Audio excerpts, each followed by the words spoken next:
Service to the ruler of the empire itself imposes its own obligations on every close assistant. Girls were not allowed to show their own emotions, even if the emperor surprised them. As soon as one of the ladies falls in love, dismissal immediately becomes her only way out. All these rules also applied to Claydon Locarso, who was famous for his indescribable beauty. The guy himself was well aware of how much attention he constantly attracted from girls, so he chose as his assistant a lady who had a stern expression on her face. At that moment, Claydon did not yet know where this unusual choice of personal secretary would lead him. Amelia Valet was a girl with a difficult fate, but she preferred not to tell anyone about it. That is why she did not pay attention to the beauty of the emperor, although she saw him closest to everyone. Instead, the young heroine focused on work, as it was important for her to complete everything on time. So for the first time in his life, it was Claydon who felt embarrassed around this girl. Locarso was accustomed to the fact that his appearance would soon make any lady faint. However, from the very beginning, the knave behaved in an aloof and cold manner, which raised questions from the ruler. He only had to take one alluring glance at the lady, and she would instantly fall in love. But this tactic didn't work with Amelia, since Miss was used to working relationships. Claydon didn't want to admit that he had some strange feelings for this girl that he couldn't explain to himself, while Amelia herself did not even look in the direction of the ruler, since she had not yet had time to get used to the imperial palace. Although the lady performed her job brilliantly, she lacked emotional delicacy in her dealings with other people. The emperor's first acquaintance with this unusual girl began about a month ago. Then the butler selected candidates for assistants for the ruler to congratulate him on his accession to the throne. Many aristocrats wanted to cooperate with Claydon, who had finally replaced his father. Even the faithful butler Kamer Yun did not expect such a big stir from the youth. Of course, the crown prince has always been a person who has attracted a lot of attention from the outside. But this time, people literally didn't give Locarso a break, although he tried to contain their curiosity. The admiring and loving glances of aristocrats have long become a common occurrence for Claydon, so the guy skillfully handled the attention, bestowing beautiful smiles on those close to him. Each time, the butler was amazed at how lucky his young master was with his genes. While Locarso was still young, he gave the impression of being a man who could handle anything. The assistant's heart beat joyfully at the thought that Claydon had a lot of time ahead of him to rule.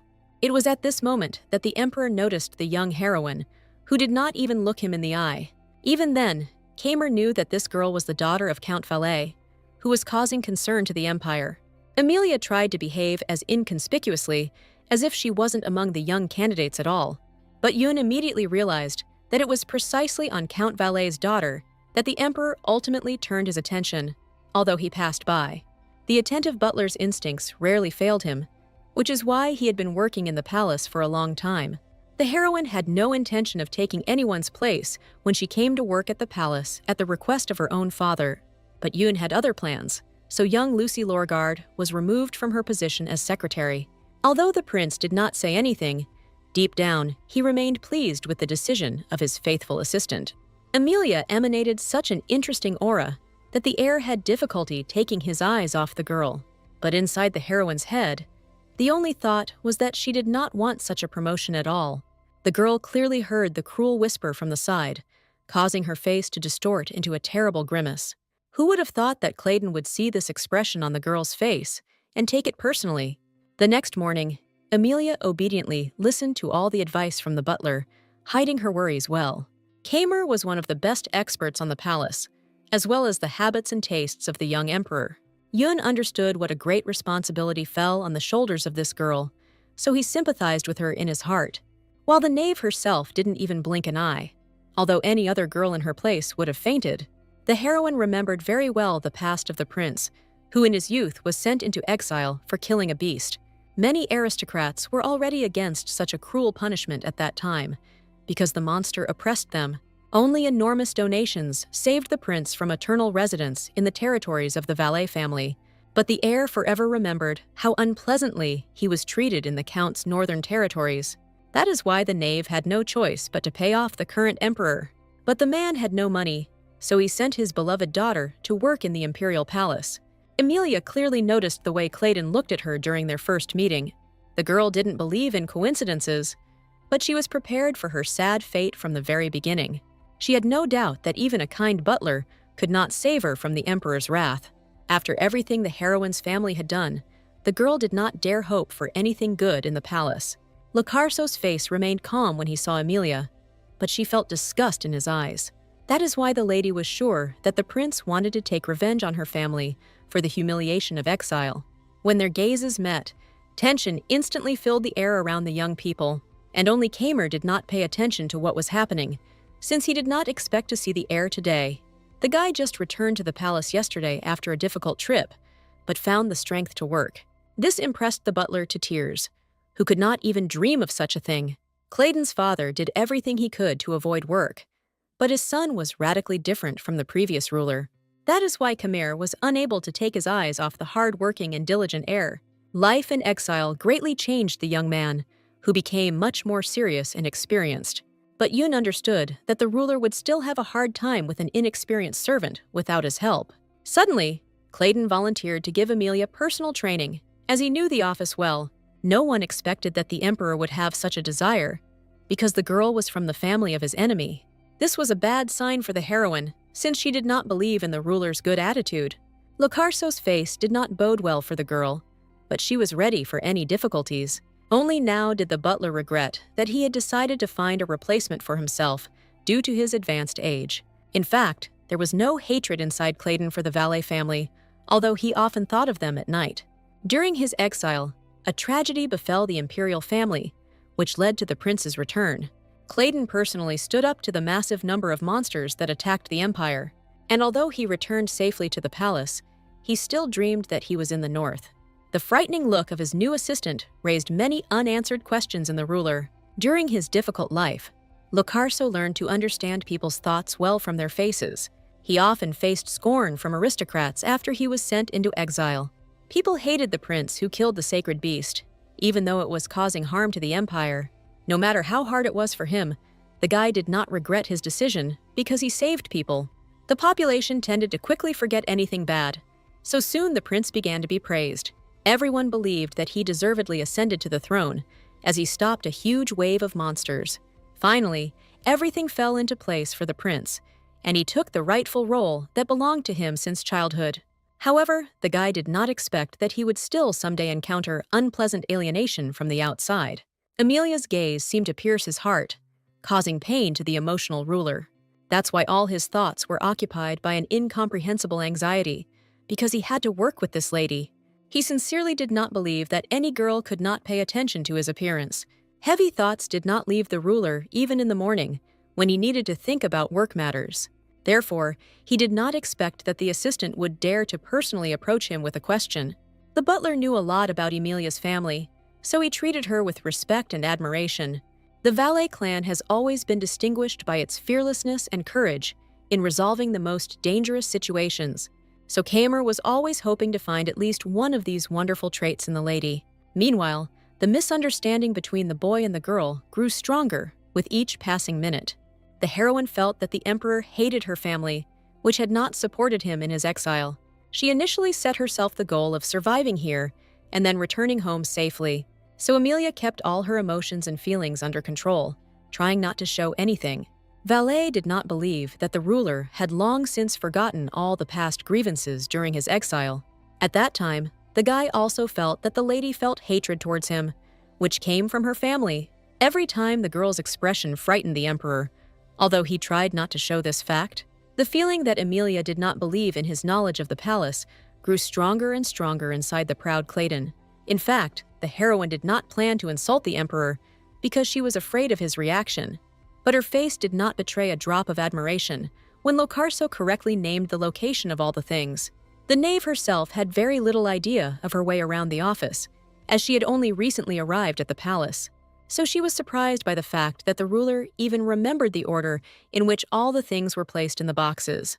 But Clayton never received the surprised exclamations from the lady that he was so accustomed to. Her aloofness and coldness were perceived by him as disrespect.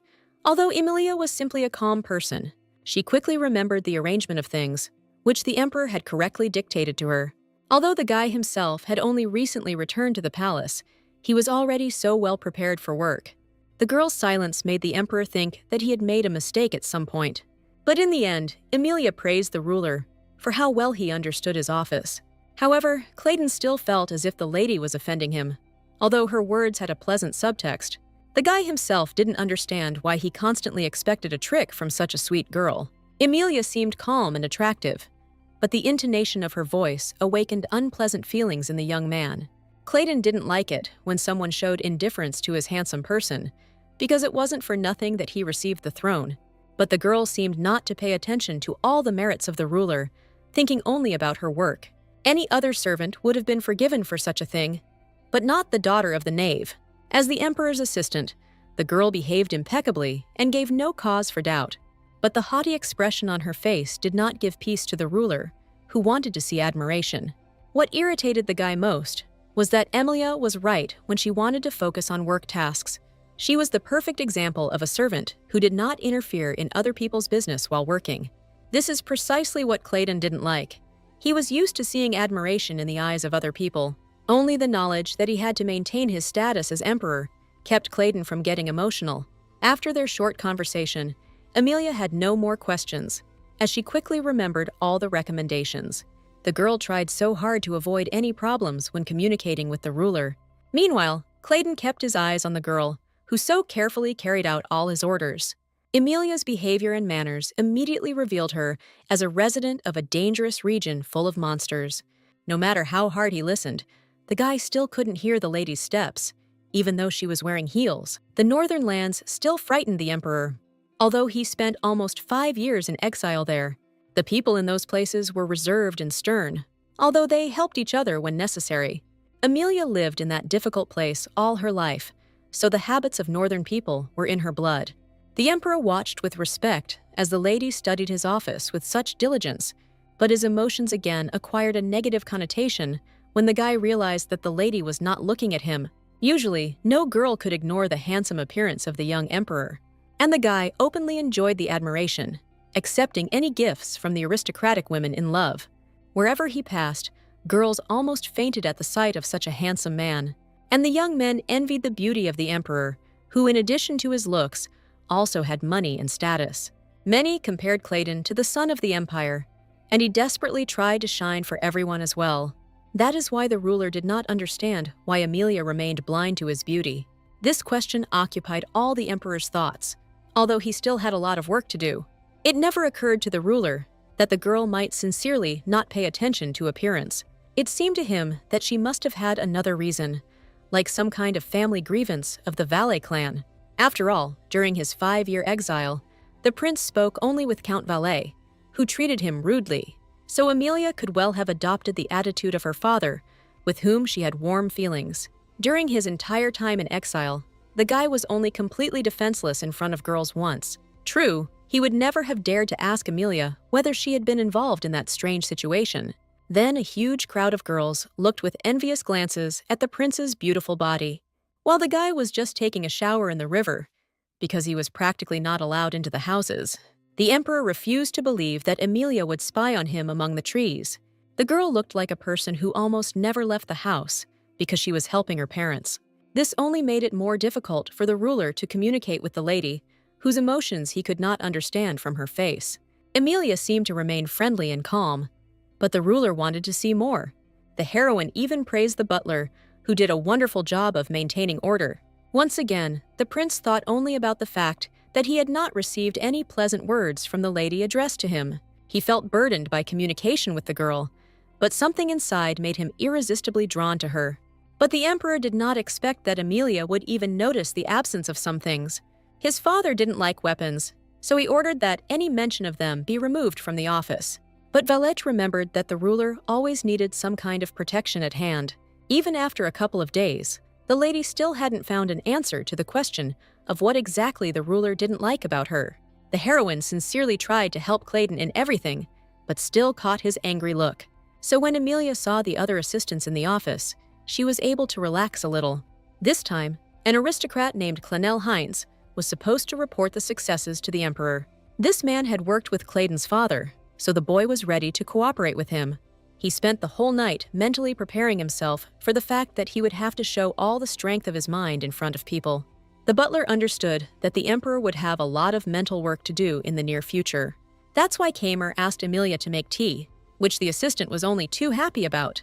In the north, she was the best judge of drinks, as it was her favorite pastime. While she had the opportunity, Valet tried to make life easier for the ruler of the empire. At the moment, the emperor was so focused on work that he did not pay attention to the lady. For the first time in his life, Clenel felt so excited when he reported the results to the ruler. From the ruler's serious face, it was unclear how much he would quibble over the words. Only Amelia guessed that Clayton needed writing materials for work, so the girl quickly came to Heinz's aid. Although he didn't have time to ask her about it, the heroine tried to keep her distance, but at the same time listened attentively to all the conversations. On this day, Valet was going to demonstrate all her abilities and skills to the maximum. That's why she rushed around the office so quickly, bringing all the documents for discussion on time. But suddenly, Clayton announced that Amelia had made a mistake and brought the wrong papers, although Valet was absolutely sure that she hadn't mixed anything up, because she had tried her best. The heroine was so taken aback that she didn't even dare say anything to the self-confident ruler of the empire. This mistake on the part of the emperor occurred because he lost his attention.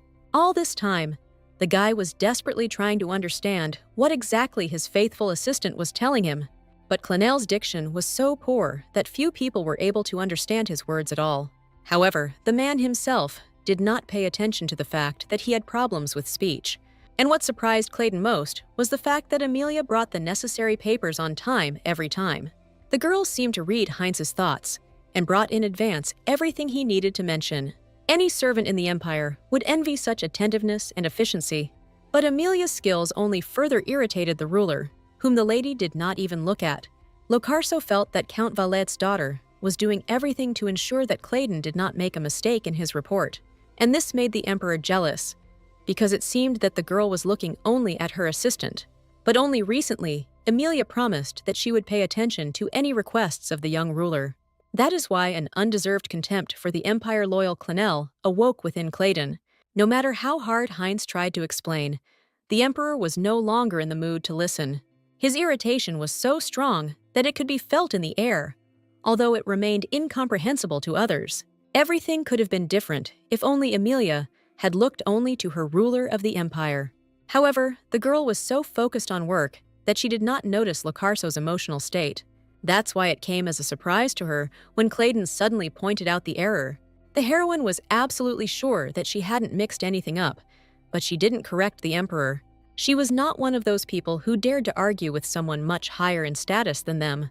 So, next to Amelia, the emperor could enjoy his impunity for a long time. Valet publicly admitted her non-existent mistake, just to avoid getting into an unpleasant argument. Clenel didn't even suspect a trick, although he tried not to miss a single detail in the conversation.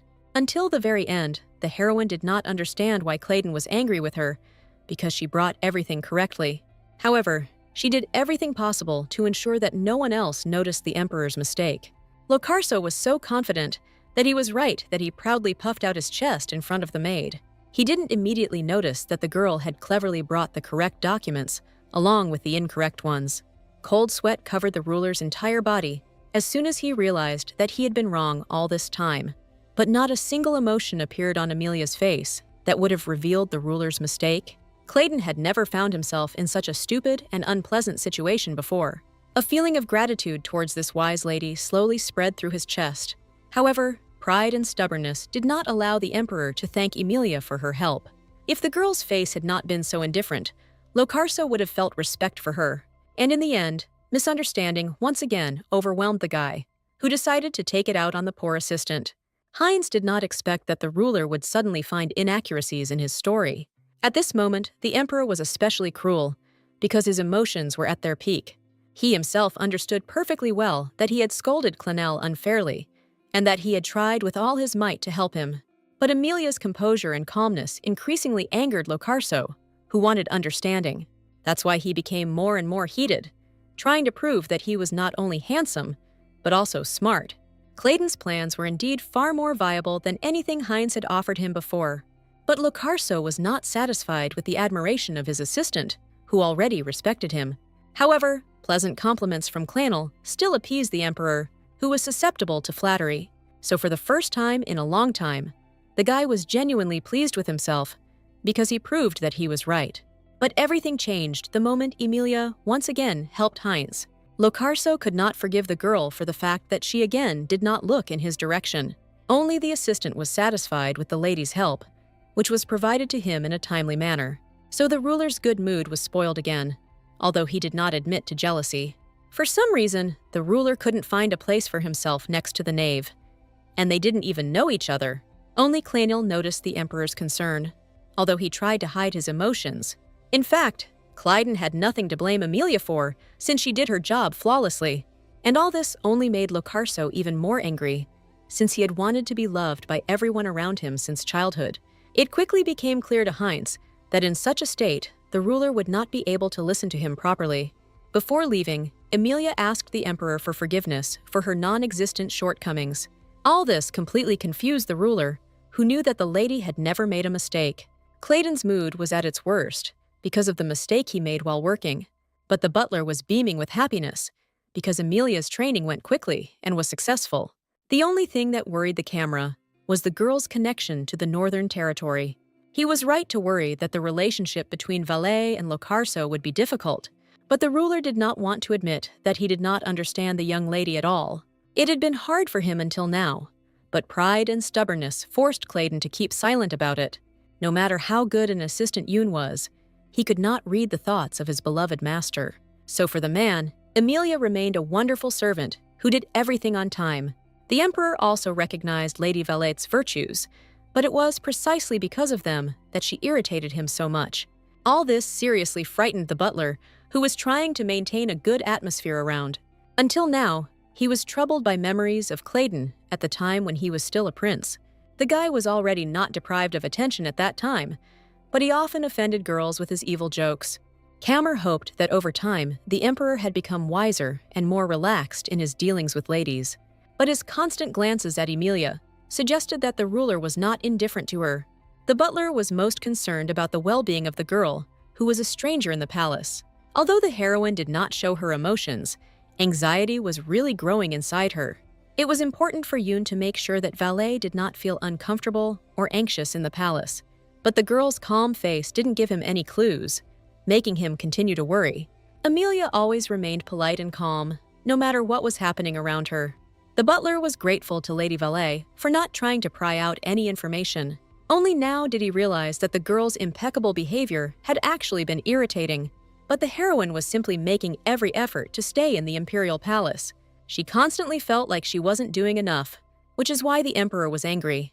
But the butler knew perfectly well the true reason for the ruler's incomprehensible emotions. Yoon didn't know how to explain to Emilia that Clayton was used to strong emotions, not strange calm. The man understood that the boy and the girl urgently needed to find a way to connect with each other. Until they do this, the knave will continue to blame himself for the hatred of the ruler of the throne. Only Kammer understood that there was no hostility, just a simple misunderstanding. That's why the butler came to have a private conversation with the girl he could help. Her face still showed no emotion, although deep down she was deeply worried. In fact, the lady felt respect and admiration for the emperor. She just did not show it. This pleased the butler, who did not sense any hatred within the young maid. However, the girl's upbringing remained strict and overly polite, which is why she thought differently. So it seemed to Emilia that it was wrong to compliment the wise ruler. Kammer had no idea that the upbringing of the people of the North was so different from others. All Valet's thoughts were only about work, and she missed an important component of communication in the form of emotions. So for the first time in a long time, the butler was at a loss and could not think of a way out of the situation. That's why Yoon had no choice but to praise the unemotional lady. In response, Emilia allowed herself to smile for the first time because she felt awkward in the imperial palace. And this sight so amazed Kammer that he could not recover from his emotion for a long time. No matter how nervous the heroine was, the next morning she was again helping with the documents. But the work progressed poorly, as the emperor could not get rid of his jealousy of Clænil. Only Emilia didn't pay attention to this, because she was completely focused on work. The camera liked the fact that Lady Valet didn't see the emperor as a handsome and cruel monster. But until now, the boy and girl mistakenly thought that they hated each other for different reasons. But they didn't have to be at odds at all, since Yoon had long ago settled all the issues with the North. Every time after the end of the working day, Clayton's face looked dissatisfied and thoughtful. Only the butler's conversation distracted the emperor from his heavy thoughts about Amelia's behavior.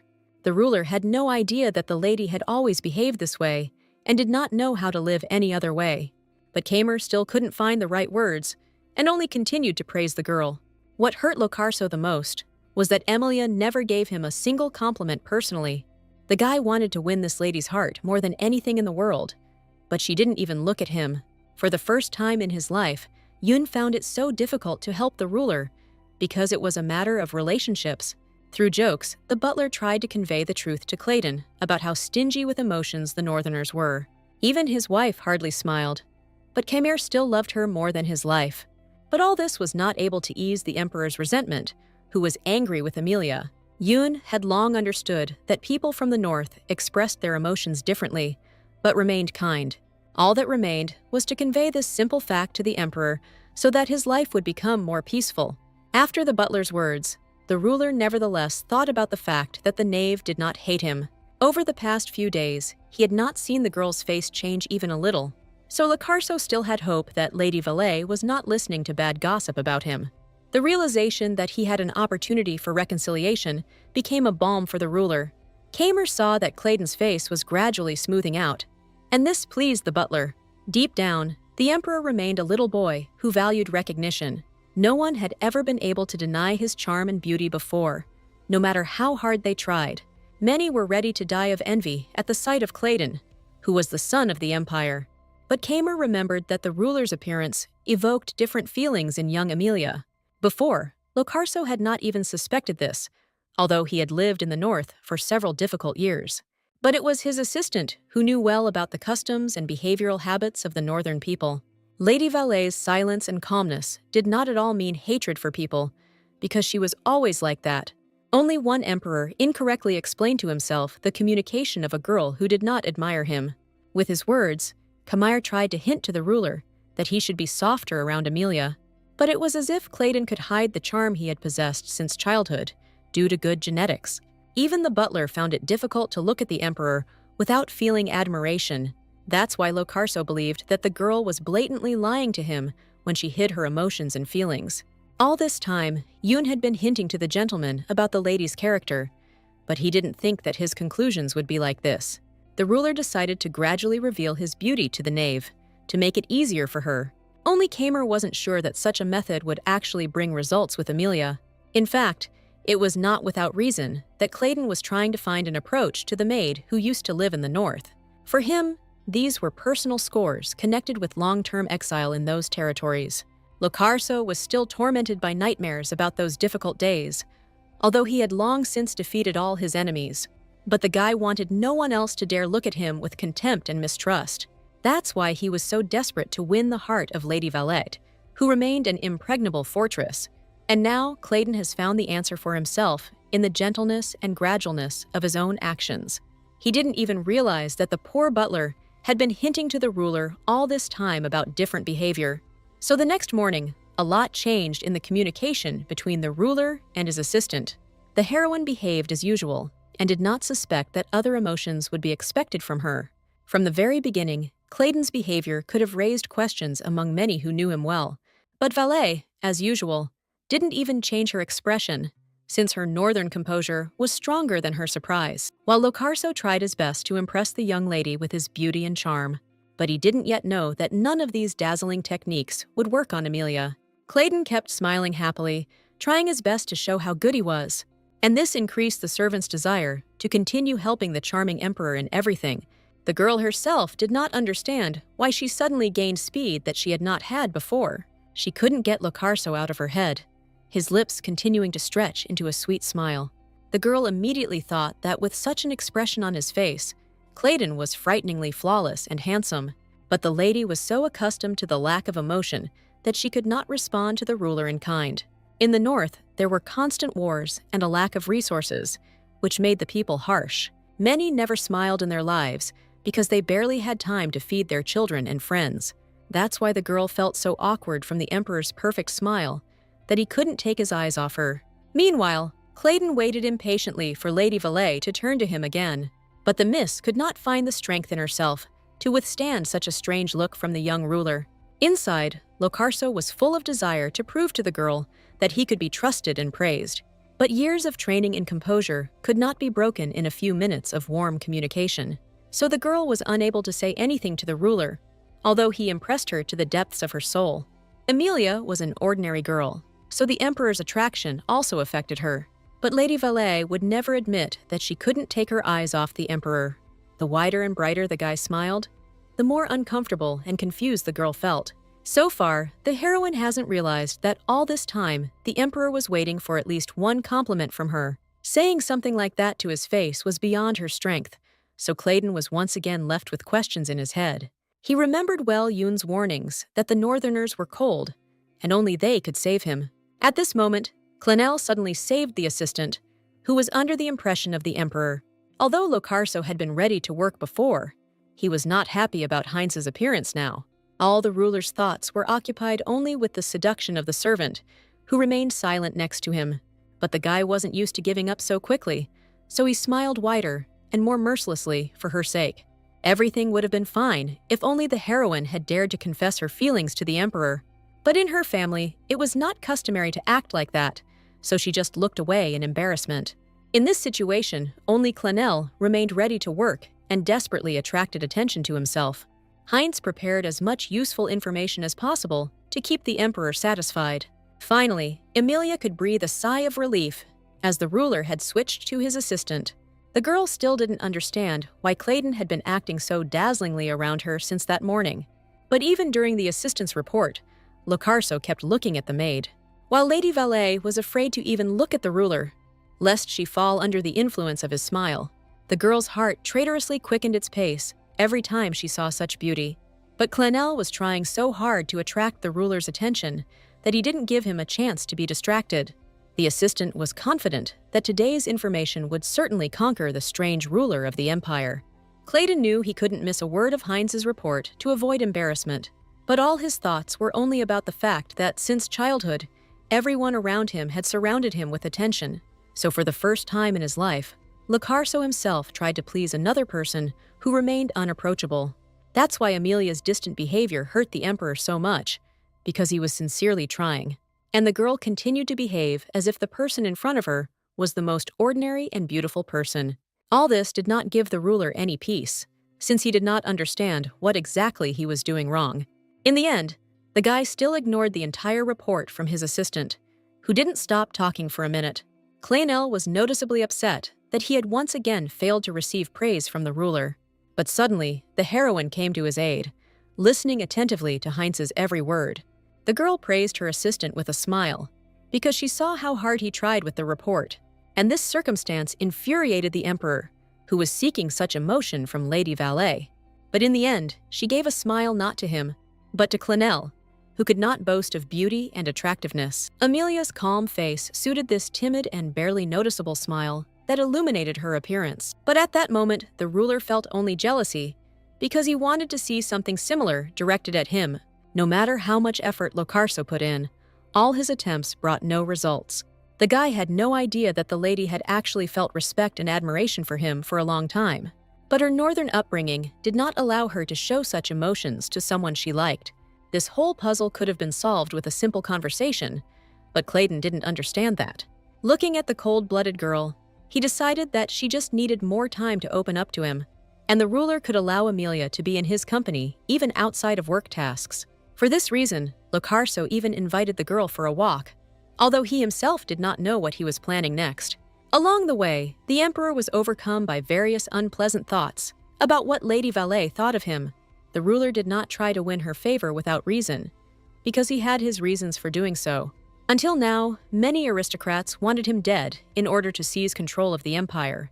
Clayton constantly felt as if his life was a pre-planned chess game, and in this confusing situation, help from Count Valet was an invaluable advantage. That is why Locarso set himself the goal of seducing the lady who seemed unapproachable. If the guy wanted to continue ruling the empire, he shouldn't have given up so quickly. He remembered all of Kamir's advice well, although he took it in a way that was convenient for him. That is why the ruler wanted to show the girl everything that was important to him. Emilia's face finally showed some semblance of surprise when they reached the training grounds. The lady had never come close to this place before, as she believed that she was not allowed to. This is precisely why the heroine felt so awkward when there were many men around. Once again, the emperor misinterpreted the emotions of a girl who was embarrassed for a different reason. Even in her own home, Lady Valet did not interfere in areas that only concerned men, and there were so many knights here that Amelia's eyes ran wild from confusion and incomprehension. Too late, Claydon realized that the lady was not suitable to accompany him to the site. But in reality, the guy didn't need help, because he only wanted to impress the young girl. Their perception of life was so different that until now they did not even come close to understanding each other. While the ruler tried to impress the lady with his methods, she only closed herself off from him even more.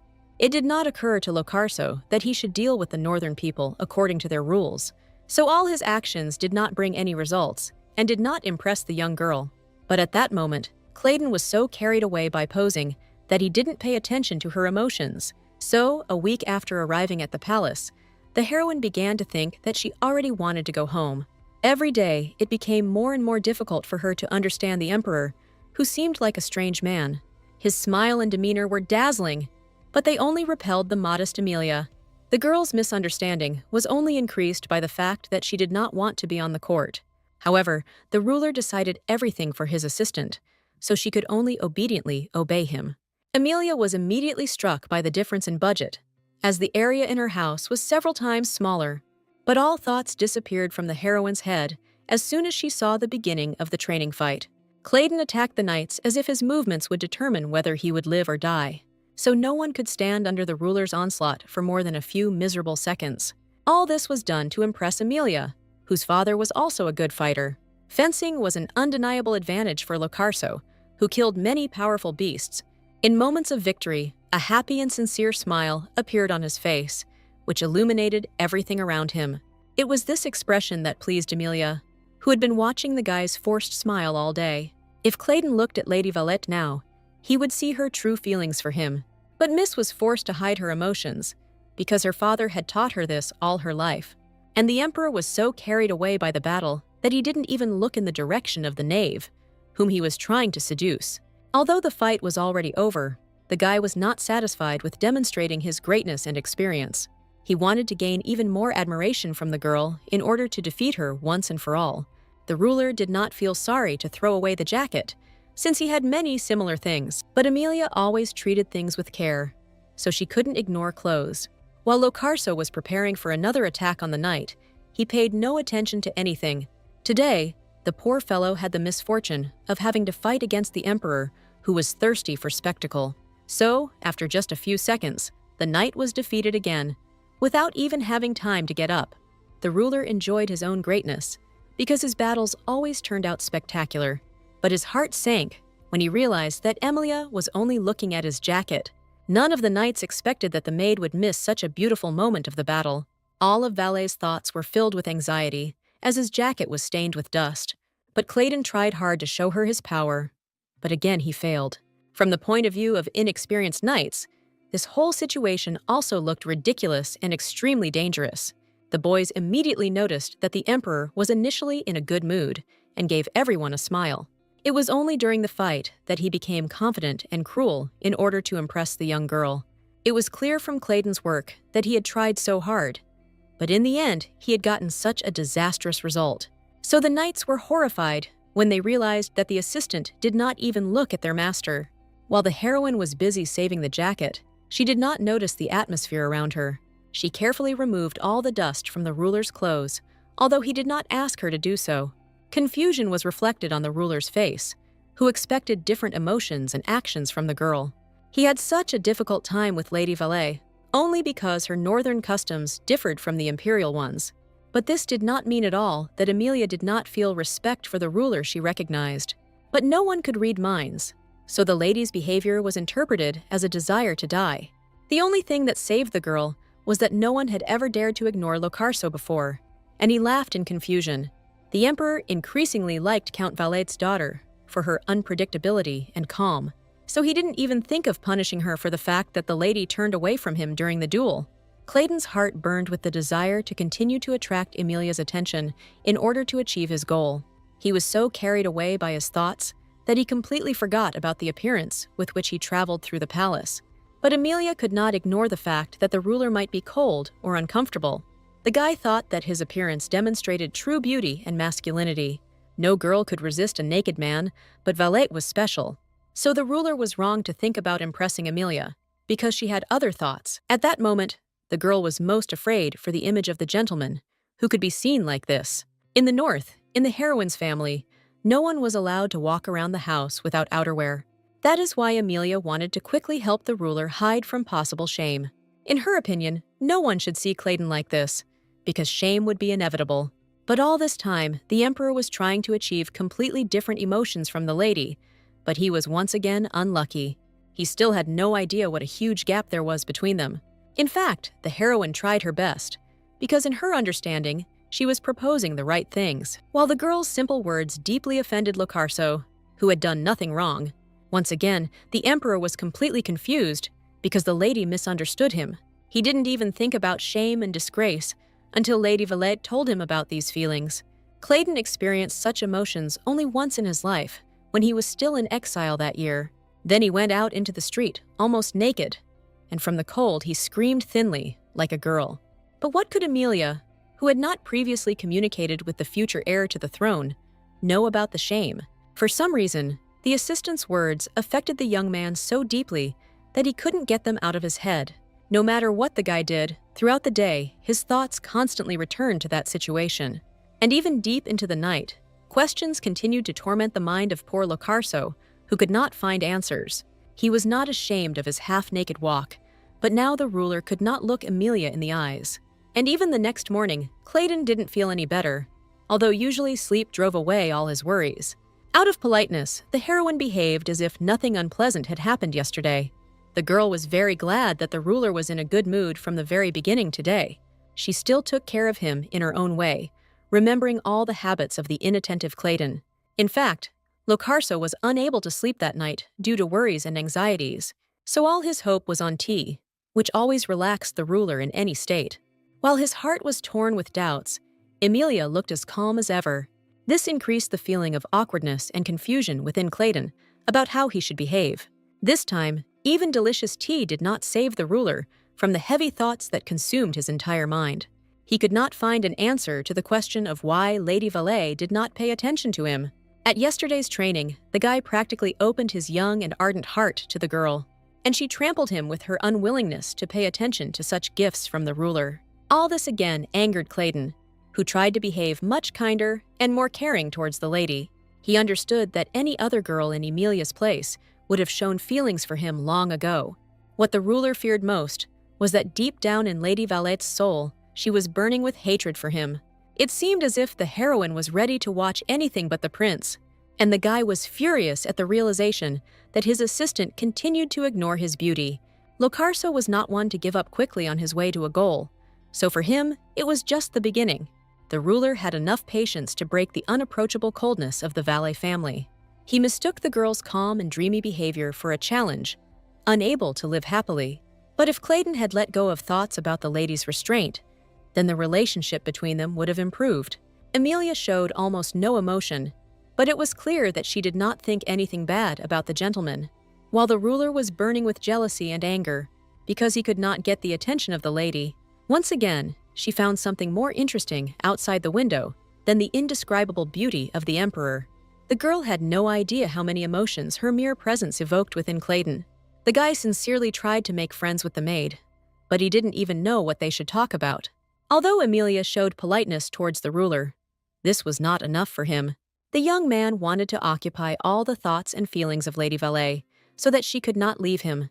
He was no longer bothered by the fact that the girl's feelings were greatly dulled due to her hard life. The more difficulties the emperor encountered on his path, the more fun it was for him to overcome them. And today, he decided to try a new method to finally impress his young assistant.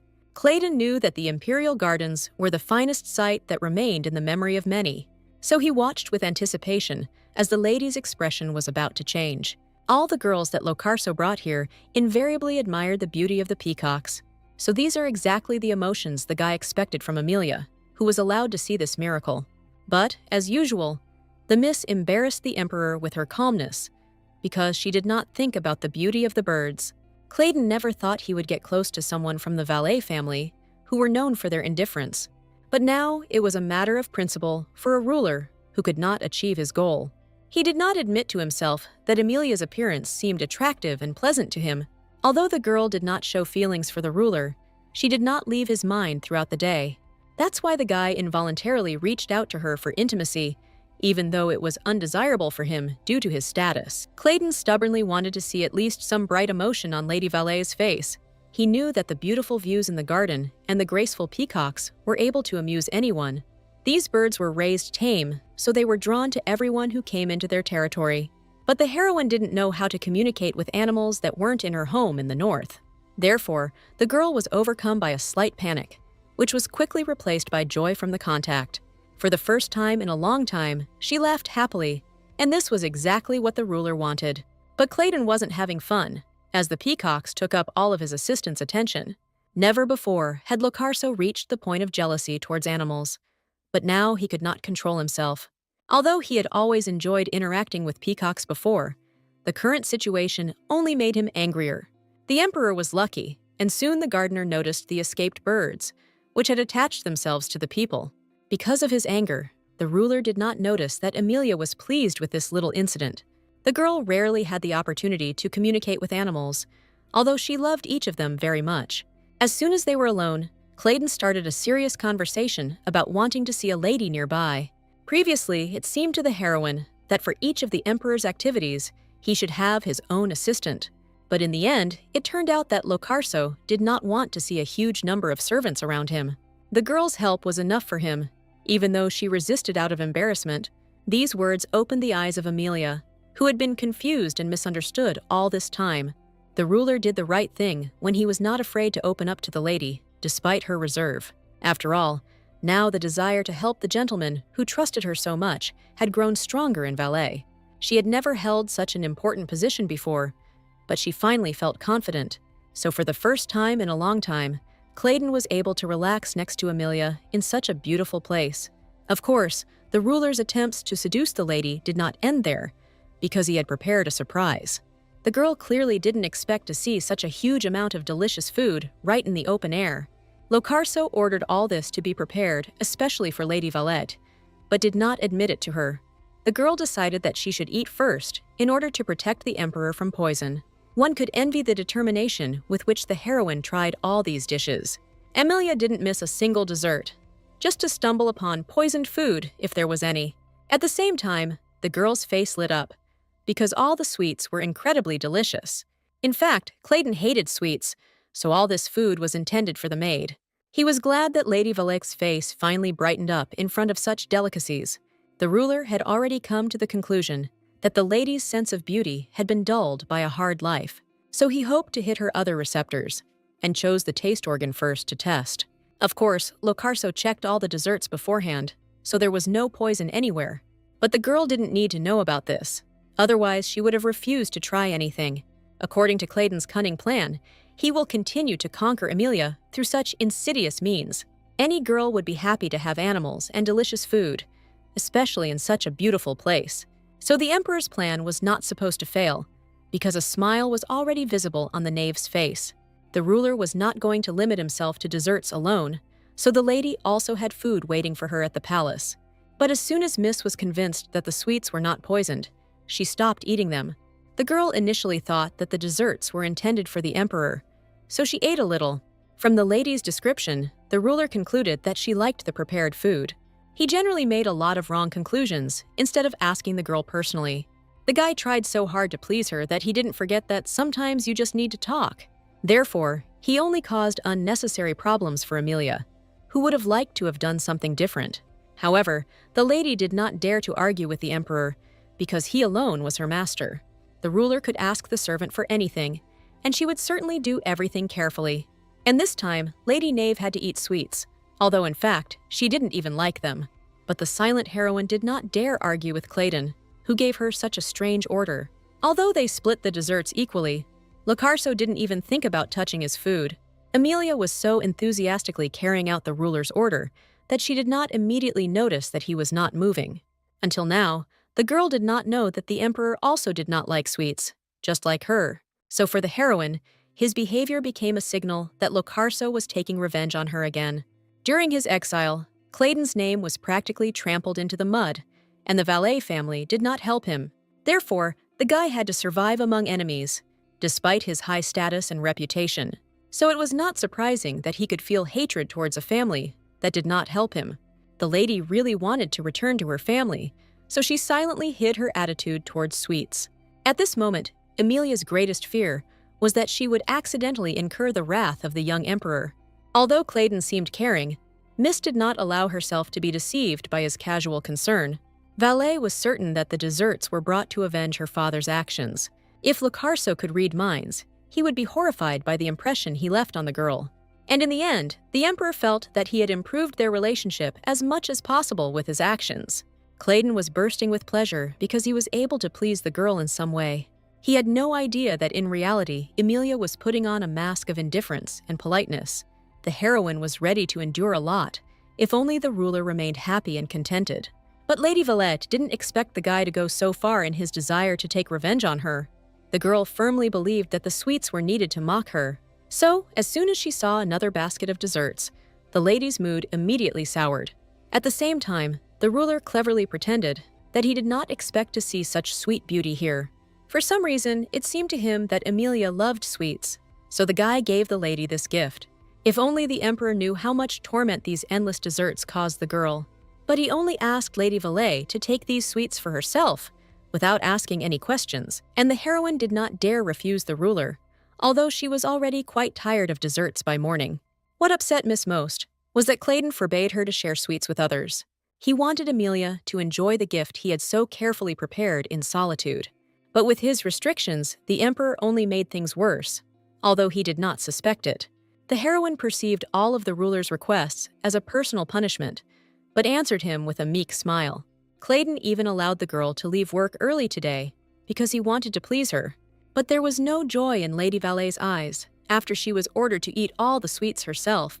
Despite the curious glances from the outside, Emilia did not share the sweets she received with anyone.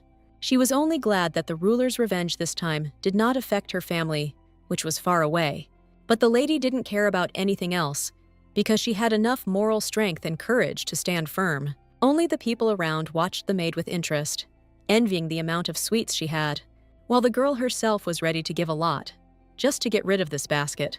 But pride and honor did not allow the heroine to do this, because sweets were her punishment. Even now, at the sight of him, the lady began to feel nauseous, since she had eaten too much that morning. And there were even more desserts in the basket, and Emilia had to eat all of it alone. Since the emperor limited himself to only this method of punishment, the lady was ready to accept it. But deep down, she felt a little hurt that the ruler did not appreciate her efforts. What frightened the lady most was that Claydon continued to smile cheerfully at her.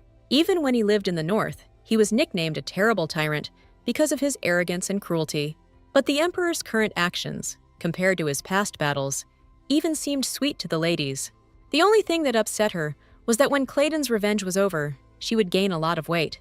Her brother would probably be shocked. But now Emilia had no time to think about this nuance. At that very moment, there was a knock on the count's daughter's door, so she was finally distracted from her sad thoughts. It turned out that the butler decided to visit Emilia, since she still hadn't come to dinner with everyone else. He immediately noticed a huge basket of sweets that stood in the middle of the girl's room. This delighted Kamer, as he knew that Claydon's father had given his wife a similar thing. It was to the butler that the lady was able to complain about Locarso giving everything to her. Unlike the maid, Kamer was glad that the emperor showed so much attention and care to the lady. He had no doubt that his master treated well the daughter of the man who had previously been his enemy. But Yun suddenly noticed anxiety and doubt in the girl's face, although he hoped that she would like it in the palace. The whole point was that Emilia had no idea how she was supposed to earn the ruler's good attitude. The butler immediately suspected that something important had happened between the boy and the girl that afternoon, but it had only just begun to seem to him that the two were gradually getting closer to answering the questions. And in the end, Emilia only became more worried about her inability to understand the thoughts and desires of the emperor. Kamer sincerely sympathized with Lady Valette, who was in a difficult situation for herself, but he knew too little about what had happened today during his absence. The butler saw that the girl's feelings were sincere, and she truly did not understand anything. Kamer had a hard time maintaining the golden mean between helping the emperor and his servant. In the man's opinion, the boy and girl should have talked to each other and understood everything a long time ago. And in the end, Emilia was once again at a loss, not knowing why the ruler hated her so much. Yun was sure that Claydon would not have given anything to the lady if he did not like her. But for some reason, the girl refused to believe in such a simple solution to all her problems. She thought with agony about the sweets, eating which was a real punishment for her. If only Locarso had experienced different emotions during their meeting, the lady would not have been confused. But the eternal smile on the emperor's face from the very beginning made the knave at a loss. Although Kamer listened attentively to the girl, he was unable to understand anything from her story. Until the very end, the butler refused to believe that the ruler wanted to offend his assistant. But Emilia looked as if she sincerely believed in all the troubles she was talking about. The butler did not immediately realize that he was forced to participate in a dead-end conversation with the girl. Kamer had run out of arguments to support the idea that the emperor treated his assistant well, so now he could not convince Valet, who had a serious misunderstanding. Miss explained everything to herself by the fact that it was too early for Claydon to forget old grievances. It was not for nothing that the emperor was considered an unyielding man, because he was not even afraid of battles with monsters. But the heroine was from the proud Valet family, who also did not bow their heads in the face of difficulties. So Yun consoled the lady by saying that everything had its time, and she shouldn't get upset too soon. The butler's kind words eased the anxiety of Emilia, who wanted to live peacefully in the palace. Kamer certainly should have known what exactly the emperor's anger looked like and what its consequences were. That's why the man spoke so boldly about how Claydon had not tried to offend his assistant in any way. The guy even provided the lady with food, although for some reason it was only sweets, which the girl had already gotten tired of. It was only towards the end of their conversation that Emilia admitted that she actually hated desserts. This alarmed the butler so much that same evening he tried to hint about it to Locarso. The butler was most surprised by the fact that the ruler worked late at night. He knew better than anyone how difficult it was to deal with the affairs of the palace with almost no rest. Claydon himself behaved this way only because he allowed himself to spend time during the day communicating with Emilia. But Locarso did not regret anything, because the girl occupied an ever-increasing place in his huge heart. Watching his master, Kamer thought that in the future he would become the best emperor. So Yun carried out any of Claydon's requests, and this time he appointed Valet to all areas related to him. Kamer did not understand why the emperor suddenly placed so many responsibilities on the young girl, while Claydon had no idea how difficult it was to keep track of all his affairs at once. So the butler's advice seemed stupid to the guy, who himself was doing an excellent job of distributing work. Locarso overestimated the capabilities of Lady Valet, who was constantly under stress. This is because before, girls felt better only when they saw the ruler's handsome face. So Locarso did not expect that Emilia would even refuse a delicious dinner at the palace out of excitement. The guy thought he was protecting the lady, but the result was that she only avoided him even more. The girl did not admit that she did not like any of the orders from the young ruler. And the worst thing was that Claydon mistakenly believed in Emilia's love for sweet desserts. Even the faithful butler gradually began to get tired of the constant misunderstandings between the boy and the girl. It was difficult for Kameru to directly upset the ruler, who was confident in his own rightness and wisdom. So the assistant tried to convey through indirect comparisons that northerners don't like sweets. Yun's confessions came as a powerful blow to Locarso, who realized that he had been wrong all along. Little did he know that Lady Valet was one of those who would eat worms on the emperor's orders. The guy thought that they understood each other and had sincere feelings. And then the butler informed the ruler that the girl was not telling the truth about her emotions. But all this time, Claydon sincerely tried to reward her for her help, because the lady quickly learned everything. Out of frustration, Locarso even refused to listen to Kamer, whose advice had always been useful to him. In the end, Yun never dared to ask whether his master was trying to take revenge on the Valet family for the past.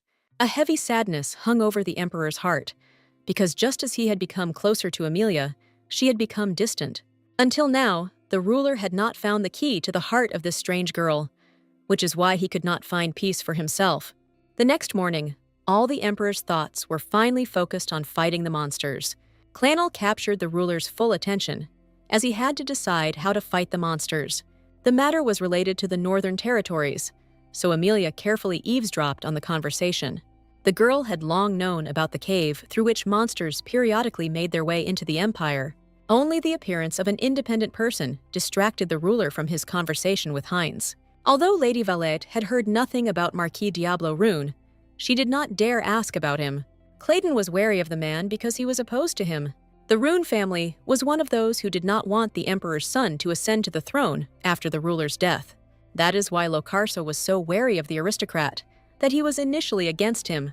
Diablo Rune was renowned for his meticulousness in handling all business matters within the empire. He always remained collected and calm, even in the most critical situations, and this haughty, aristocratic face of his irritated many people in society to no end. But Amelia had a good attitude towards a man who was not afraid to express his opinion to others. For the same reason, Clayton invited the Marquis, because he would not lie to him on principle. In the end, he didn't regret at all that he had invited Rune to yesterday's meeting of the aristocrats. As the emperor expected, many dukes were against any of his decisions because they did not respect him, and only Diablo remained neutral, since he did not want to oppose the ruler out of spite.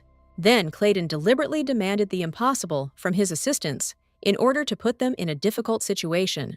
None of the men suspected that Locarso was simply interested in their reaction.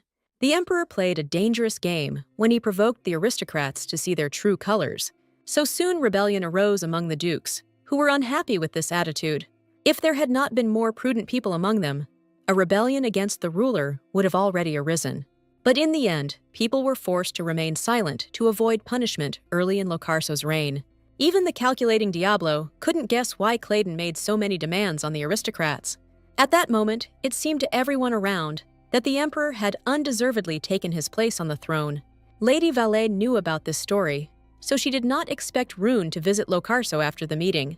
Diablo was full of hope that his opinion would be useful to the young ruler. But Clayton didn't let the guy say a word, as he needed to finish his discussions. Locarso showed with his whole appearance that he was not ready to be distracted by the Marquis ahead of time. This is how, for the first time in his life, Rune felt unwanted in the palace, which he always helped. Meanwhile, the ruler demanded that even poor Heinz repair the bridge and blow up the cave. He stubbornly refused to understand why these matters were so difficult for everyone. Having nothing better to do, Diablo eavesdropped on the emperor's indignation, silently drawing his own conclusions. The guy couldn't imagine how stupid the reasoning of the man who ascended the throne would be. In fact, it was all a big act, because Clayton did not want to be feared. That's why he acted as if he were a grown-up child who decided to play at being a ruler. However, Locarso's anger about the holes in the budget was genuine, as it was unacceptable. Even Clenel could not help the ruler in this matter, since he did not know who the traitor was. Clayton pretended to be ready to forgive his assistant for his carelessness in financial matters today. But Heinz understood that in the future, the emperor's attitude would only become stricter. This foreshadowed huge problems for Clenel, who wanted to keep his job. Rune shared the administrator's concerns, but could do nothing to help him in this situation. This time, Clenel was lucky, and Clayton soon let him go without further questioning. All this time, the heroine stood silently nearby, and her presence gave the ruler confidence. In front of this girl, he always tried to appear stricter and wiser in order to impress her, but the calmness on Amelia's face seemed to have become permanently attached to her, and Miss felt nothing. As soon as she received a specific instruction, the girl immediately rushed to carry it out. Diablo watched the quiet lady absent-mindedly, until suddenly jealousy of him awakened in Clayton. But the Marquis did not think anything bad at all, but he still became a rival in the eyes of the ruler. The desire to possess Amelia was so strong in Locarso that he did not allow anyone to look at her. Rune was afraid to argue with a man who, even before his status as emperor, was unbearable and invincible. Previously, Diablo did not believe the rumors that Clayton single-handedly stopped the wave of evil monsters. That is why he opposed his accession to the throne, supporting the old emperor. But all attempts to find Count Valet's intervention in this matter ultimately failed miserably.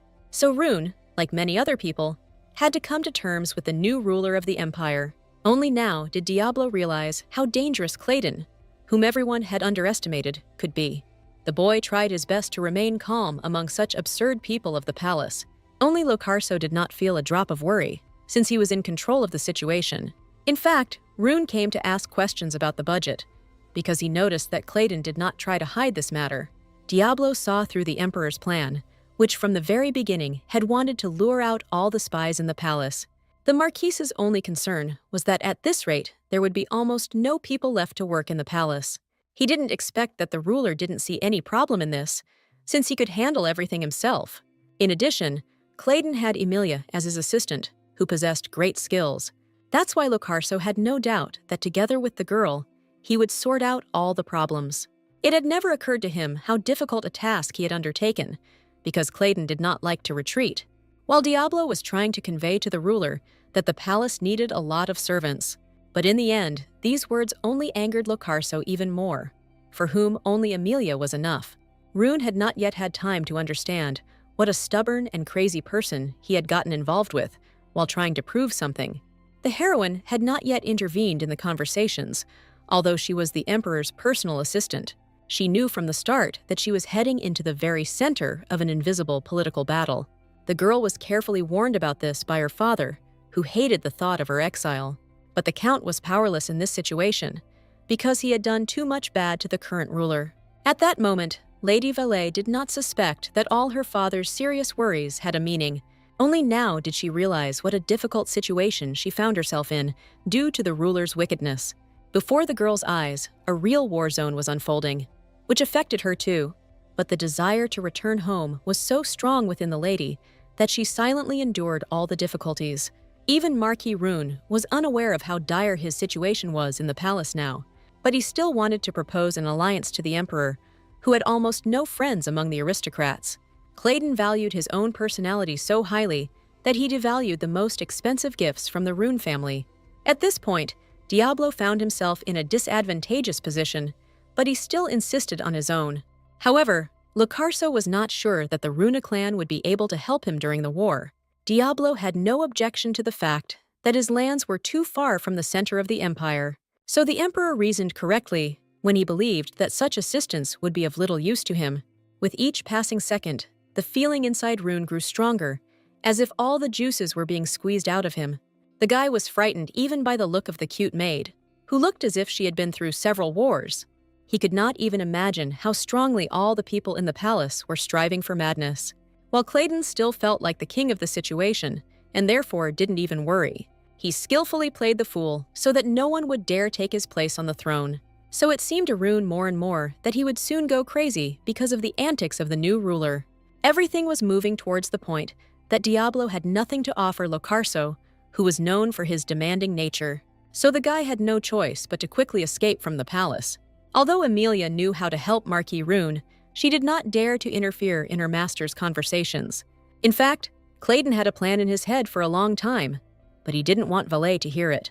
The girl's face reflected amazement when the ruler asked her to cover her ears and turn away. Locarso trusted his assistant, so he was confident that these actions of hers would be sufficient. The heroine found this request strange, since she could easily have left the room and gone into the corridor. But the girl's head was firmly entrenched in her father's request, which told her not to disobey the ruler's orders. And now it was important to Clayton that Emilia stayed close, even though she couldn't hear anything. Who was Lady Valette anyway, to disobey the master who ruled the entire empire? Under the surprised gaze of Marquis Rune, the lady obediently turned away and even began to hum something. The Emperor's madness greatly frightened Diablo, who only wanted to conclude a peace treaty. But what surprised him even more was that Clayton wanted to discuss Count Valette behind the lady's back. The Marquise remembered that it was this man who had been able to hold the northern borders of the empire in the past. But he still didn't understand what the ruler himself thought about the people with whom he lived in exile. It was impossible to guess from Clayton's face what exactly the guy had been trying to achieve all this time. The oppressive atmosphere between the Emperor and Diablo was broken only by Emilia's gentle voice. In the process, the girl forgot herself and began to hum her favorite northern song from childhood. The heroine knew all the words and intonations well, as she often sang it at her native estate in the north. At that moment, Lady Valet seemed beautiful to both boys, who were silently watching her. But Marquis Rune didn't come to the Emperor's office to listen to songs. However, Clayton did not want to talk to him anymore, because he wanted to enjoy Lady Valette's voice. Diablo had already given up hope that he would be able to form an alliance with the evil ruler. But suddenly, Locarso announced that he would soon contact the guy who was full of courage. So the Marquis left the office with mixed feelings, because he still couldn't understand anything.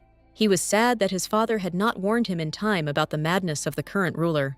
As soon as Rune left, Emilia immediately stopped singing, because there was no longer any need for it. Although curiosity burned the girl from within, she did not dare to find out about the topic of the gentleman's conversation. Claydon was incredibly grateful to Lady Valet for her boundless devotion and obedience. That's why he prepared a special gift for the lady, which he had never given to anyone in his life. At first glance, even the red box looked expensive, to say nothing of the item inside. It turned out that the ruler had prepared a satin handkerchief for the lady, which was embroidered with the symbols of the empire. There were only a few such things in the entire country, due to the difficulty of their manufacture. Until now, Claydon remembered the incident when the girl gave her scarf to Clenil's assistant. Heinz was so moved at that moment that he never returned the lady's thing, even though he no longer needed it. So the emperor personally helped Emilia, because he wanted to help her even in such small things. As a ruler, the heroine could not refuse the guy, so she obediently accepted this gift. At that moment, the gentleman's face was so close that it embarrassed the lady with its beauty and grace. The only thing that saved Emilia was that she knew how to hide the emotions that were breaking through. Locarso knew how valuable was the thing he so easily gave to the maid. So it was no surprise that Miss was going to take care of such an expensive scarf. Lady Valet still felt it was wrong that Claydon had given her such a thing, but the gratitude inside the girl was so great that she did not dare refuse the gift. All this time, Locarso tried to notice at least one emotion on the face of the calm and quiet girl. But the Count's daughter's expression never changed, despite the fact that she was filled with recognition for the ruler. He was so worried because last time he made a mistake with a huge pile of sweets. If the emperor had been more attentive, he would have noticed a small hint of a smile on the heroine's face. Emilia was not able to express emotions clearly, but she thanked people for their gifts with dignity. This time, the ruler did notice that the girl smiled at him a little at the end of the conversation. Joy filled Claydon's entire consciousness, which he had been trying to achieve for so long. As soon as he was left alone, the ruler gave free rein to the feelings he had been carefully restraining. Now the guy once again believed that not all was lost in his relationship with Lady Valet. So, until the very evening, a mysterious smile played on the emperor's face, revealing his happiness. The next morning began with some adventures, although the weather promised to be sunny all day.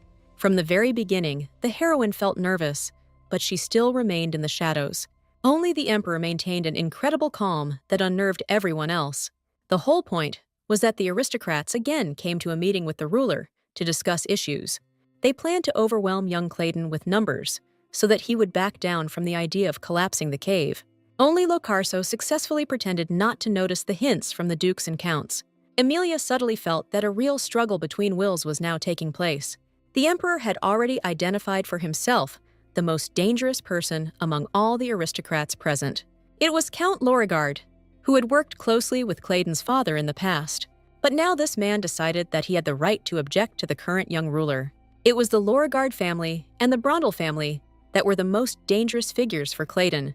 Both aristocrats understood each other's strength and therefore tried to support each other in any situation. Despite everything, Locarso had no intention of giving in, and his gaze grew increasingly stubborn. No one from high society had ever had to argue with such a confident man before. Claydon knew that monsters could penetrate the empire if the issue with the bridge and the cave was not resolved, and he had many arguments in favor of the fact that he made a great contribution to the defense of the country. So, in the end, the aristocrats had nothing to say to the young ruler, who turned out to be so prepared.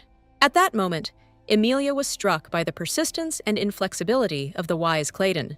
The heroine knew that there was no one who understood the situation with the monsters better than Locarso. This is all because the guy spent several hard years fighting them, and yet returned unharmed. During this time, Claydon learned in detail the consciousness and thoughts of the creatures that were trying to take over the empire. Even Emilia, although she was born in the north, knew much less about these terrible creatures. Several years ago, the girl had the opportunity to personally observe how terrible and cruel monsters are. The monsters always attacked unexpectedly, causing panic among the ordinary knights. At that moment, Count Valet's army did not have enough power to cope with the attack. The knights understood that they would soon be forced to die for the sake of the empire. But the appearance of Claydon changed everything, because no one expected the guy to be so strong. He took a small group of assistants with him and quickly dealt with all the monsters. Since then, rumors have been circulating about the fearlessness of the heir, who was worthy of becoming emperor. But Locarso himself did not strive for fame, and he did not even need the status of a swordmaster. The guy always proved his skills in practice, and he didn't care what anyone said about him. So soon, all the knights bowed their heads before the man who was many times stronger than them. Quite quickly, Claydon achieved a level where no one could deny his abilities and experience. Only Count Valais, who held the borders in the north, looked the young ruler in the eyes with confidence. While most aristocrats preferred to turn away from his proposals, the men did not believe that a worthy successor had come to replace the previous ruler. So it came as a surprise to them that Marquis Rune suddenly supported the emperor's decision. Diablo did everything possible to get Claydon to accept his offer of cooperation. And now, Locarso appreciated the fact that the guy had sided with him on the issue of the cave collapse. As soon as the meeting ended, Emilia politely escorted all the aristocrats to the exit. Only Claydon remained in place, blinding Marquis Rune with his beauty and elegance. Until now, Diablo had no idea how Lady Valais could remain calm in any situation. The guy himself could barely restrain himself, because he saw that the emperor was deliberately provoking people. But it was useless for Locarso to explain that his approach was fundamentally wrong to his assistants. No matter how much Rune tried, the ruler did not even slightly lean towards compromise. What offended Claydon most was that the aristocrats did whatever they wanted. Neither Emilia nor Diablo told the emperor that he had behaved in exactly the same way. Lady Valais actually ran away as quickly as possible, just to avoid taking part in the conversation. This was because, even without her presence, Locarso's thoughts were filled with concern for the empire. He was lucky to have a marquis who had some useful ideas about how to make life better. But all his arguments and advice were shattered by the insurmountable wall of imperial stubbornness. Diablo had already regretted several times that he had ever entered into an alliance with the young ruler. Claydon had no regard for any of the men who had previously served his father with truth and loyalty. Rune partly understood the thinking of the young ruler, who was stubbornly rejected by the other aristocrats. But long conversations weren't part of Locarso's plans, so the guys said goodbye for the day.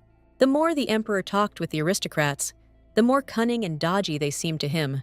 On this day, the ruler no longer had the desire to think about work, as he wanted to rest. But for some reason, Emilia still didn't show up, even though her workday wasn't over. For several hours, Claydon obediently waited for the maid to appear, and became increasingly angry. He kept his eyes on the front door until the evening, but the girl never appeared in the office. Due to irritation, Locarso was unable to even rest properly, although he had been very tired before. Claydon genuinely didn't understand why he should have expected Lady Valais to return at all. Previously, the guy thought that Emilia was not the type to shirk work, but in fact, he knew practically nothing about the lady, even though she worked for him. Interacting with the Count's daughter reminded the Emperor of a situation involving monsters. Their disappearance and appearance were as unpredictable as the actions of the young girl. This only made things more difficult for the Emperor, since he had strived for stability all his life. But the ruler didn't even have the thought of exchanging Emilia for someone else. He became so attached to the Count's daughter that he was ready to tolerate even her long absences from the office. When the heroine appeared, it turned out that she had been brewing tea for Claydon all this time. The ruler immediately felt a scent that smoothed out all his irritation and made him forget his worries. He could not have imagined that Emilia would share such valuable tea from the north with her master. But when Lady Valais was nearby, all the Emperor's anger somehow evaporated every time. Moreover, the girl apologized for the delay, as it took time to prepare the tea. But Claydon had a hard time accepting the fact that the lady had more important things to do than him.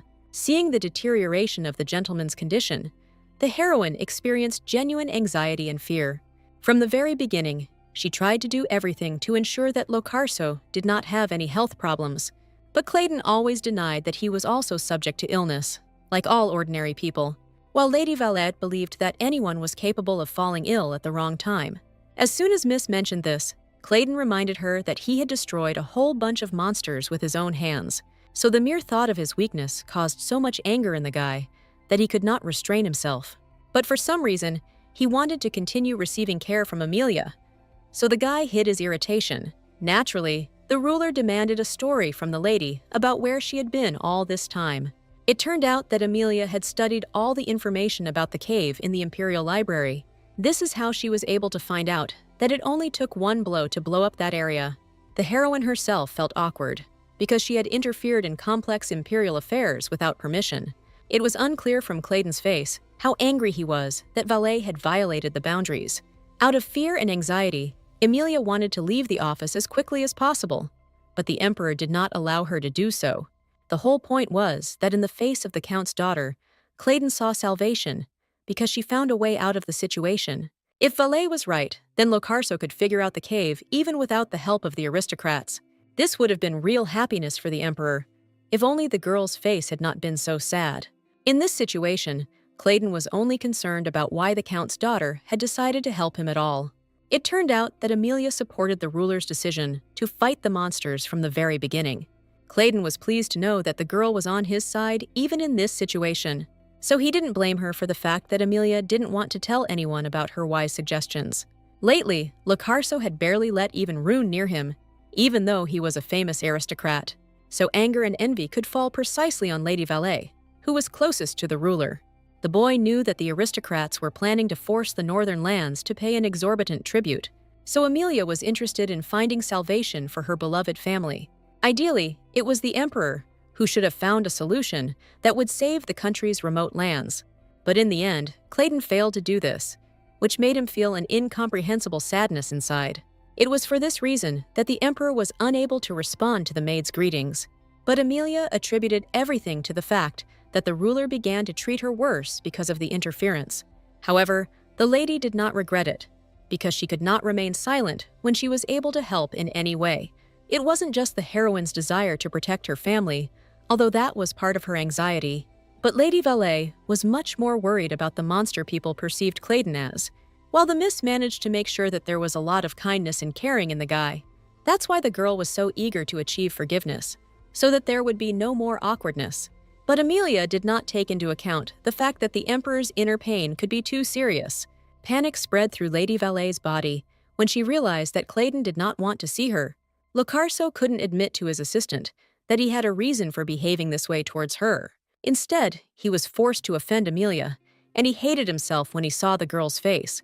However, the ruler did not want to show his servant's pain, so it was easier for him to drive her away. In fact, it was not at all about the lady's recent help, but about the poor health of the empire's ruler. But Claydon wasn't used to talking honestly about his feelings, so he avoided open communication until the very end. At that moment, he needed anyone's help, just so that Amelia wouldn't interfere in this matter. The boy waited impatiently for the court magician, because only he could help him, so he involuntarily took out his anger on those close to him, because he felt terrible pain inside. What hurt Claydon the most was that his appearance was now far from the usual ideal. Therefore, the assistants were forced to run at double speed just to help. The wait dragged on too long, although Locarso was confident that he could survive in such a situation. Only when Maurice Ravane arrived did the Emperor feel better morally. Since childhood, the ruler was accustomed to poisons, but still experienced terrible pain because of them. So the long wait was hard for him, as the magician was a little delayed on the way. It was the first time in a long time that Maurice had seen Claydon in such poor physical condition. Ravane always believed that Locarso took at least a little care of himself, even if he did it poorly. But here it turned out that the ruler, in a short period of time, brought himself to such a terrible and painful state. Due to his irritability, Claydon was ready to constantly explode at the magician, who continued to do nothing. But the wizard had such an impudent character that he didn't care about his master's words. But he became interested in the tea that Amelia had recently brought to the Emperor with such care. Maurice had no idea that it was this tea that was poisoned, and that Claydon had deliberately given it to him to drink. Unpleasant suspicions stirred within Raven, and he turned out to be right about the ruler. The whole thing was that Claydon deliberately got his friend drunk so that he would find an antidote faster. Maurice had never encountered such cunning and treachery from the ruler before, so he was horrified. Only the belief that the magician would cope with the task allowed the Emperor to do so, but Maurice still experienced shock, as the nasty poison had already begun to take over his body. It really wasn't difficult for him to create a spell that quickly neutralized all the poison. So, after just a minute, Clayton finally felt better and breathed a sigh of relief. Maurice was sure that this poisoning was not used for murder at all, which was strange. Locarso admitted with difficulty that this tea had been made for him by his faithful assistant from the north. As he expected, Maurice immediately accused the girl of an attempt on the emperor's life, which had failed. But the ruler believed that Emilia would not kill him in this way. He knew that Lady Valet was too clever and would have carried the matter through to the end if she had wanted to. But Ravan did not support the master's opinion, since this situation seemed superficial to him. But the magician had no chance to argue with Clayton, who had already made up his mind. So Maurice had no choice but to silently submit to the stubborn emperor. Although, in his opinion, no one could trust a girl who belonged to the Valet family, the magician's truthful words only angered Clayton, who had feelings for Emilia, even more. Ravan did not expect that in a minute he would anger the ruler so much, and that there would be no escape from his wrath. Locarso was most angry because the wizard did not appear to him after ascending the throne. If it weren't for the magician's inaction, this whole situation could have been avoided at the very beginning. Maurice had many excuses, but the truth was that he was afraid to show himself to the master. But in fact, the ruler was not so stupid as to kill such a wise and experienced magician. Although anger clouded Clayton's eyes, he still managed to pull himself together because he needed to find the culprit. Until the very end, Maurice proposed punishing Emilia, since he considered her to be the instigator of the poisoning. The wizard was accustomed to the fact that criminals were never shown any mercy and were destroyed immediately. That is why he insisted on punishment for Lady Valette, who was the most suspicious person, while the emperor demanded that Maurice find the real culprit of the situation. Once again, Ravana could only sigh silently, since he could not disobey. If Locarso had made a decision, there was no point in saying it was wrong. So the mage acted wisely when, instead of arguing, he activated the spell for movement.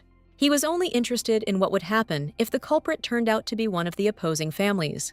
But deep down, Clayton was counting on this very outcome, because it would be very beneficial for him. Meanwhile, the heroine did not even suspect what danger hung over her head. All night long, her father's instructions, which the girl had stupidly disobeyed, were running through her head, and now she had no idea how to continue to maintain a relationship with the handsome ruler of the empire. Lately, the guy's face brought the lady genuine joy, so she tried to help him. Emilia herself didn't notice how a sweet smile periodically blossomed on her face next to Clayton, but it turned out that all her attempts to get closer to him did not bring any results, because the guy remained cold. This made Lady Valette barely force herself to go to the office to continue serving the ruler. As soon as the girl left, Maurice immediately materialized in her room to search for evidence. The guy didn't know where such a northern girl could hide something dangerous to society, so his first find was an ordinary pair of women's pajamas, which he accidentally grabbed in his hands. And only after this did Maurice discover that very jar of tea that was full of poison. Raven's intuition told him that the criminal would not leave evidence in plain sight, but he had been shirking his duties for so long that he was accidentally caught in the middle of a secret investigation. Emilia was in real shock when she saw some unfamiliar guy in her room. Due to confusion, Maurice initially said that he had come for the girl's pajamas, although this was not true. When he realized his mistake, it was too late to say that he was only looking for tea. For the first time in his life, Raven found himself in such a delicate situation, because before he had always been more attentive. It was not at all surprising that Emilia perceived the stranger as a terrible pervert. Maurice was horrified by the lady's stories of what was done to such people on the northern borders. The guy didn't even have time to properly explain that a huge mistake had been made, and he was innocent. To his surprise, Lady Valet knew how to hit in the sore spots, so the magician barely managed to dodge. Until the very end, he held tightly to the tea jar, which became evidence in this case. As soon as Emilia saw the tea, her expression changed, because she didn't want anything to happen to him. But Maurice could not give up such an important piece of evidence, which was the main part of the crime against the emperor. Only now did he introduce himself as the chief magician, because before that, the situation did not allow it. But Lady Valet didn't believe that Raven would need her pajamas to sleep in. As soon as the girl heard that Clayton was poisoned by tea, she forgot about her clothes. She didn't even need proof from Maurice to believe the whole situation. This news burned out all of Emilia's emotions, and only a huge emptiness remained inside. At that moment, the magician felt sorry for this girl, who did not look like a real criminal. But the fact remained a fact, and the emperor was poisoned after drinking tea from the north. Maurice could smell the poison in the tea box, so he didn't need any more proof. Of course, Lady Valette had no intention of killing the ruler, for whom she had good feelings. The first thing the girl thought was that Clayton was trying to set her up in this way. She initially suspected that no cooperation would work out between Locarso and Valet. And now, Miss saw no point in resisting her fate, even if prison awaited her. The saddest thing was that Amelia didn't show anyone the tea from the north, because people weren't interested. Maurice understood that if the aristocrats did not touch the tea, then only Lady Valet could be suspected. That is why the girl was ready to go to execution, even if she would never see her family again. For the first time in his life, the magician saw humility and calmness that struck him to the depths of his soul. As soon as he admitted that Clayton had ordered the lady's innocence to be proven, surprise appeared on her face. Seeing the lady's reaction, Maurice was finally convinced that she was not a criminal. So now the magician only had to find the real culprit to complete this matter. Raven often liked to brag without reason, and now was just one of those important occasions. The lady's fear eased a little when she realized that Clayton had not set her up in this situation. Now in Maurice's face, she saw hope that she could prove her loyalty to the ruler. Amelia's thoughts were consumed by the desire to find the criminal, since the emperor's life was at stake. And Raven shared the girl's opinion, because this was precisely what the stubborn Locarso had sent him for. But the magician and the maid didn't even have time to take action before someone invaded the lady's room. It turned out that Lucy Beauregard had a grudge against Lady Valet, who had taken her place in the palace. The butler ran into the room after her, wanting to prevent any possible quarrels. Lucy was sure that Amelia had invited some guy into her room. She had no idea that Maurice had permission to wander throughout the entire imperial palace. Only Kamer immediately realized that there had been no incident in Lady Valette's room. Yun was most afraid for Lucy, who was behaving too provocatively and could get hurt. Beauregard calmed down only when she heard that the court magician was in front of her. But she so wanted to believe that Emilia was doing something indecent that she could not remain silent. The heroine could only sigh silently, watching the explosive nature of this girl. She rarely saw Lucy, but she remembered that she felt a burning hatred and anger towards her. This is because it was Lady Beauregard who served the emperor until she was removed. So it was not surprising that the young aristocrat had many complaints about the lady from the north. But Amelia's incomprehensible logic baffled everyone who tried to accuse her. Beauregard had a lot of stubbornness, so she still insisted that the knave was a bad servant. No matter how much the butler tried to calm the girl down, she ignored all his words. She was partly right, because before that, Maurice and Amelia had loudly quarreled due to misunderstandings. But Lady Valette had no intention of explaining anything to her rival, so she stubbornly remained calm. Therefore, Raven had to justify himself in this situation, saying that he was on assignment from the ruler. However, even this fact did not calm Lucy, who always had a hot temper. Only when the magician started talking about the fact that he was investigating a crime did the lady fall silent. From the very beginning, Maurice suspected Beauregard, so he gave the box of tea to Amelia. As soon as Lucy realized that this tea could end up in the emperor's hands, she began to panic. The heroine immediately found these actions strange, because the girl could not have known about the poison. Lucy's strange behavior suggested to the magician that it was she who had added the poison to the box. Now, the guy had no intention of giving the tea from the north to the criminal who was trying to save herself. Beauregard screamed that such a terrible drink could not be presented to His Majesty, but Amelia was able to stand up for tea, which was produced in her homeland only from safe ingredients. The girl quickly proved that there was actually nothing bad or dangerous in the northern drink. Once again, everyone was surprised that Lady Valette was paying attention to unnecessary things, but Maurice was finally convinced that with such thinking, the lady would stay in the palace for a long time. Amelia was sure that it was Lucy who mixed a strong poison into her tea, so she whispered to the girl that she would be happy to treat her to a northern drink a little later. Fear made Beauregard recoil from the knave, who was increasingly frightening her with her behavior. Because of her stupidity, Lucy quickly found herself at a disadvantage, as she couldn't think of anything to do. She had specially invited the butler along, and now he was just an unnecessary witness. The lady did not expect to see a court magician, who was a significant figure, in her rival's room, so she had no choice but to invite Amelia to an urgent tea party. Even if there was poison in the tea, Lucy was not afraid of it, because she brought the antidote with her.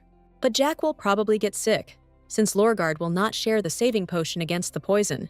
Of course, the heroine had no intention of agreeing to this proposal, which was dangerous for her. Maurice came to Amelia's aid, knowing what words to use to put pressure on the aristocrat. More than anything in the world, Lucy wanted to get rid of the evidence, and the wizard could allow her to do this.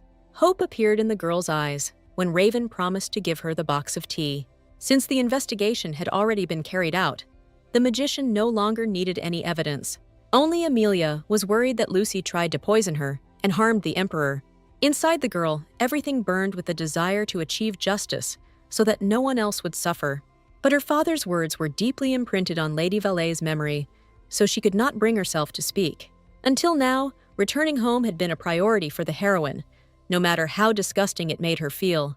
So she allowed Morris to let Lucy go, who had learned an important lesson. But no one believed that Lorgard would no longer try to harm her quiet rival. However, now the magician did not want this conflict to go beyond the imperial palace. Lucy herself didn't realize how lucky she was, so she continued to act proud. But in the end, the girl ran away with a box of tea to hide all the evidence of the crime.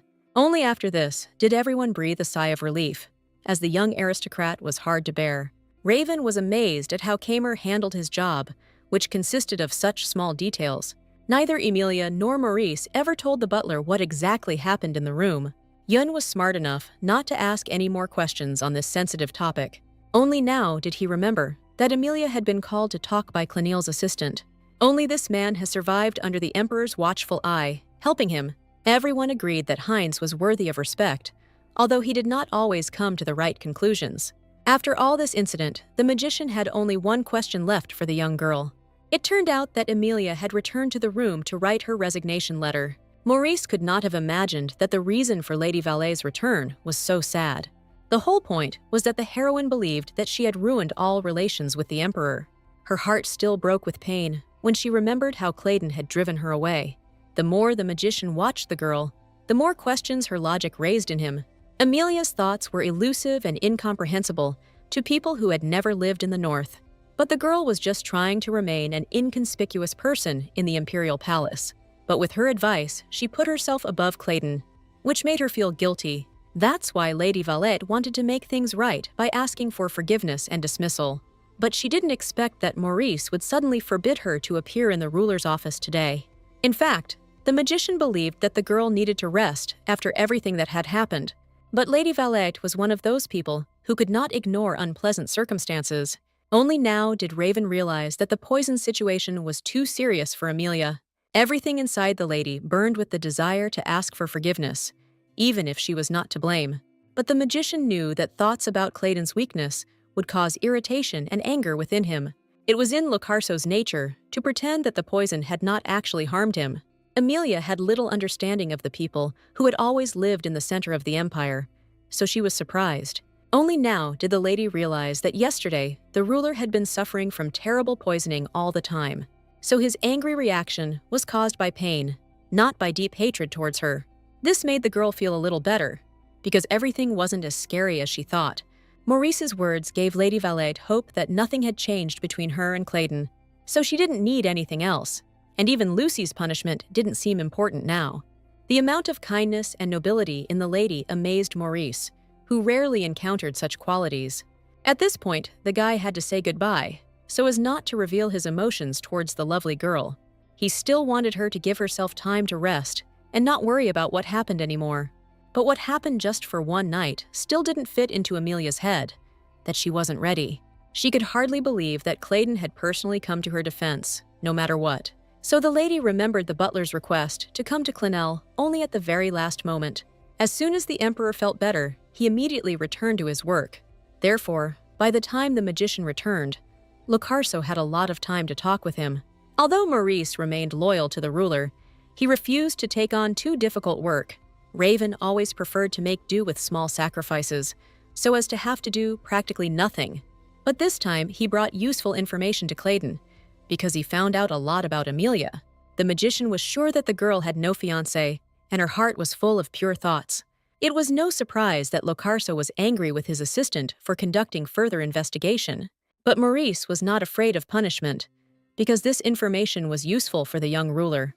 The only thing the magician didn't take into account was the question of whether he had told the lady from the north about the poisoned tea. In that situation, Raven would have looked like a pervert if he had tried to hide his investigation, so he had no choice but to tell Lady Valet the whole truth. This news seriously angered the emperor, who did not want Emilia to be involved. Only Morris's words that the girl was worried about the ruler calmed him down a little. Claydon was pleased to realize that the count's daughter had some feelings for him. The only question that remained was what to do with the real culprit of this incident. Raven easily figured out that Lucy was targeting Emilia, but things didn't go according to plan. In fact, Locarso initially suspected someone from the unpleasant Lorigard family. The magician could have helped the ruler with the punishment, but he understood that Claydon would hardly agree to this. Even now, the emperor was only worried about the fact that someone dared to harm his servant. Only the wizard's foresight was able to calm the boy's hot temper a little. Maurice promised that Lucy would not be able to tell anyone about what happened because of the spell. So now, Claydon could only worry about Emilia, who was drawn into this situation. The emperor was surprised that the girl did not sleep all night because of anxiety. Locarso would not want to become the person who causes inconvenience to the young lady. In this situation, even Morris could not help the ruler, because this matter did not concern him. But the magician was worried about the relationship between the emperor and Count Valet, who lived in the north. All this time, Claydon drove away unpleasant thoughts about that stern man. But he had many reasons for hatred, because the count never helped the future ruler. Maurice had the power to punish anyone remotely, if Locarso so desired. But the ruler was so ashamed of his behavior in the north that he had no intention of taking revenge on the knave. The whole point was that in order to survive, the guy often resorted to extremely unpleasant measures. A few years ago, Claydon had a difficult time in the north, as he was in exile. At that time, the guy didn't even have a normal house where he could wait out the terrible cold.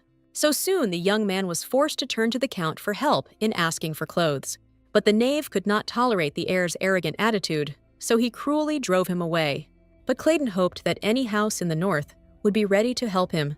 In the end, everything turned out that all the people around drove away the heir, who was impudent.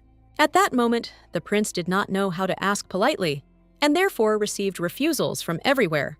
That's how he wandered up to the stable with the sheep, who were warm and cozy. Unlike him, the cold made Locarso ready to break the law, as he did not want to die in the north. So, as soon as he saw the opportunity to get warm, he took advantage of it without thinking. At that moment, Claydon did not feel sorry for the sheep he was about to leave without wool. But even this warmth did not save the young man for long, as he was not prepared for the northern conditions.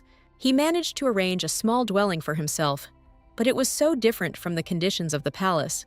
So every moment, the guy continued to wait for someone from the capital to come and pick him up. As soon as he heard some clattering, Claydon joyfully ran out into the cold street. But it turned out that one of the northern mules had approached his shelter, and there was no escape. The worst part was that Locarso was given a warning because he was meddling in something that wasn't his business. Count Valet was very angry with the guy for daring to touch his property in the form of animals. At that moment, Claydon finally realized that he had nowhere else to turn for help. But the emperor did not expect that this story would become known to the magician, who was not in the north. It turned out that Father Locarso had ordered Maurice to keep an eye on his errant son every week. That is why Raven was well aware of all the adventures of the ruler in the cold north. Then, out of stupidity, Claydon made many mistakes, as a result of which he barely survived. Once he even cut down the sacred tree of the northern inhabitants to strengthen his home. Looking back, the guy realized that he would have done everything differently now, just to avoid getting into trouble. He did not blame Maurice, who always remained a silent observer on the sidelines. One day, Claydon finally encountered Count Valet, who personally punished him for his misdeeds. This physical pain was a good lesson for Locarso, who had previously not valued other people's things, but the experience in the north helped the emperor become stronger and better, so he did not regret anything. He was only interested in whether Maurice had reported all the information to the previous ruler. It turned out that at that moment, the magician was already on Claydon's side, so he kept silent about a lot of things. This created a feeling of gratitude within Locarso, who could not have asked for more. Until now, he had received such devotion only from Emilia, although she was from the north. But the guy continued to deny the fact that he had any romantic feelings for the lady. In his mind, Such a thing was unthinkable, because the count would never accept the emperor as a groom. Maurice didn't care about the ruler's feelings, since he had enough problems of his own for the day. However, he listened to the thoughts of Locarso, who rarely had the opportunity to speak out to anyone. In the eyes of the emperor, Emilia was the ideal servant who adapted to his desires. In the past, Clayton could not even dream of finding such a good assistant for himself, but now he had no doubt that he could trust the lady, even though her father hated him. That is why the emperor was so angered by Maurice's thoughts, that Emilia might be under the count's influence. Raven himself did not have time to notice how he had provoked the ruler's anger, because he was an emotional person. So it all came down to Clayton remembering the magician's unfinished business. Only a quick escape to the Tower of Magic saved Raven from possible punishment for idleness. As soon as the assistant disappeared, the emperor's thoughts returned to Lady Valet. She truly occupied a huge place in his heart, because she did not succumb to his beauty. So even while working, the guy thought about what the girl was doing now. But Lady Valet had no time to think about the emperor, because she had a meeting with the manager ahead of her. All of Emilia's excitement turned into curiosity, because she treated Clanel well. It turned out that the man was overloaded with work after the reshuffle from the ruler. Marquis Rune also said that it was a bad idea to reduce the number of workers in the palace. But Clayton wouldn't listen to anyone, so only 2 people were responsible for all the finances. That's why Heinz needed help, and he was glad to see a girl who didn't refuse him. His only assistant, Adonis, was a pleasant and obedient young man, so Clanel wasn't afraid to tell all the secrets in the presence of the guy, who would remain silent. Lady Valette initially suspected that Heinz had some business with her, but she would not have guessed that they were talking about an expedition to her family's northern possessions. The girl remembered well that Clayton was still pressuring the aristocrats about the cave. And now Clanel was trying to build a path, since the connecting bridge had recently been destroyed. Although Locarso gave the order to send the mages, they would not be able to cover the long distance by flight. So Heinz hoped that Emilia would suggest him some new and useful solution to this situation. And the man turned out to be right, since Lady Valette knew how to get to the north by water. Clanel was delighted with the idea because he hadn't thought of anything like it himself. It was not in vain that he called the girl for help, because no one would know the northern territories better than Emilia. As a token of gratitude, Heinz was prepared to convey some message from the lady to her house. The heroine missed her loved ones greatly, but until now she had not thought about contacting them. But she did have a beautiful scarf that the lady's relatives would have been happy to receive. When all the issues were settled, the assistant brought his report to the emperor for verification. Locarso immediately noted how wise the proposal was to send the detachment by water. The only thing he didn't like was the fact that Clanel called his personal servant for help. Once again, the assistant found himself in a situation where he wanted to do the best, but it didn't work out. And now he had accidentally provoked the emperor's wrath, which was based on fierce jealousy. Poor Heinz didn't have enough sense to understand why exactly the ruler was angry with him. So all that was left for Clanel to do was to endlessly make excuses in the hope that he would be forgiven. If only the assistant had been wiser, he could have avoided a lot of problems. And in the end, he always ran into Clayton's anger, although it seemed to him that he had done nothing. And this time, Clanel did not understand why the emperor was asking him to give up the handkerchief in his hands. Heinz himself had long since forgotten that this scarf once belonged not to him, but to Emilia. However, he did not dare to argue with the gentleman, so he obediently got rid of the handkerchief. Immediately after this, Clayton's face lit up, as if he had not just been infinitely angry. Until the assistant left, the ruler pretended to be satisfied with the current situation.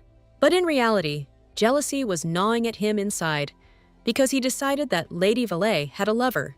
Although Maurice was talking about something completely different, to whom then did the girl decide to send her beautiful scarf? This whole situation angered the ruler so much that he began to curse the magician out loud. As a result, Raven appeared at exactly the moment when the young ruler did not need him at all. The wizard was very interested to know what exactly he had managed to lie to his master about recently. Morris always tried to maintain the last vestiges of honor and dignity as a magician. But the ruler could not order his assistant to find out whether Emilia's heart was truly free. The emperor had accidentally driven himself into a trap, and now he saw no way out. After several hours of long reflection, Clayton finally realized what he should do. He knew for sure that he was not ready to share the girl who had taken a place in his heart with anyone. All these emotions and feelings were unusual for a ruler who had never charmed anyone before. But he wanted Lady Valette to look with her beautiful eyes only at him from now on. And for this, the ruler was not afraid to even fight with her family, just to achieve the desired goal. A saving idea suddenly came to Clayton's mind when he was no longer waiting for any decision. All he had to do was become Emilia's number one for her to love him. All the girls always succumbed to the handsome ruler with ease, so he had no doubt of victory. While the heroine herself did not yet suspect what exactly awaited her in her relationship with the emperor, she came to him to ask for forgiveness for everything, but she stopped awkwardly at the entrance. For some reason, the lady felt like there was a very ominous and terrifying energy emanating from Clayton's office.